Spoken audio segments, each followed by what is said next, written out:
So just in terms of evidence-based practice, I think, sometimes with our workload, we can get caught up in trying to get notes done, trying to see patients.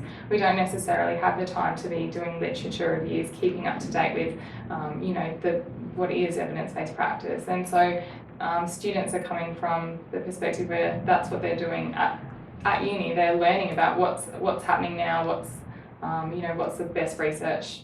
What does the best research say? So it can be a good time not only for them to be able to, I suppose, provide useful feedback to us as clinicians, but it also gives us a chance to investigate that a bit further, I suppose, and are we actually up to date with our clinical practice? So utilising their skills to be able to further our own practice. So students obviously they've chosen occupational therapy to go into, so they've got some understanding of what it's all about, but the majority of the time they've got their heads in, when they're at uni, they've got their heads in their books, they're studying quite hard. They get excited about it when they come to placement, and that's what we really enjoy, what we like to see. We feed them with the knowledge, the experience that they can then go out and tell their friends about, or within confidential boundaries obviously, but tell their friends and family about their experiences, what they're able to do. So they've got that positive spin, that new outlook on things, and yeah, it can be quite good. Promoting OT.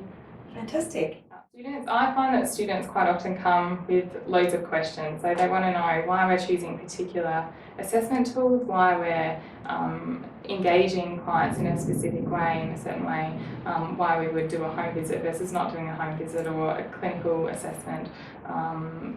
All sorts of questions. And so basically I think it helps us quite often as we develop in our clinical practice. We become very automated in the way that we engage with our clients, or the way that we go about things. And so I think those questions that the students pose to us will quite often make us actually slow down and stop and think, is this an appropriate tool that I should be using? Again, bringing back before about evidence-based practice, sometimes they might have knowledge of new tools that are being developed which we didn't know about, or we weren't updated on, and so it can be good in that regard that it does help you to question everything that you do in your practice. So I suppose all of our students hopefully one day will graduate, within the near future, and I think it can be a really important time to, it's making networks and making contacts for the future. So, for instance, I've had students that have graduated and are now working in a separate part of the hospital, and it can be quite handy in that they do have contacts on the physical side, whereas I'm working on the mental health side. So if I need a little bit of help with something, I can flick them a quick email or get their feedback on what's up to date in terms of the practice over there. Yeah, it's very helpful.